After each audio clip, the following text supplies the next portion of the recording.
mwana watete muzukuru ndi nephew, mwana nzadzi yako muzukuru ndi nephew, amwene ndi mother in law, chezvara ndi father in law, mukoma ndi brother anzadzi ndi sister, mukoma ndi brother anzadzi ndi sister, ambuya ndi grandmother, sekuru ndi grandfather, anti ndi tete, sekuru ndi uncle, amai ndi mother, baba ndi father,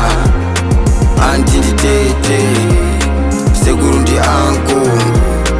amai ndi mother, baba ndi father.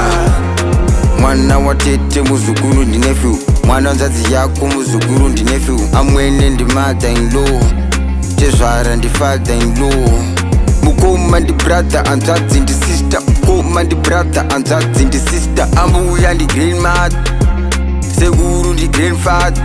mwana wabva mukuru vako ndi cousin, mwana wabva munini futi ndi cousin,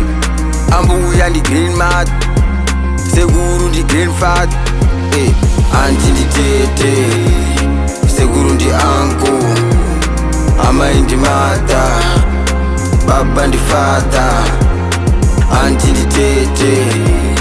sekuru ndi uncle, amai ndi mother, baba ndi father,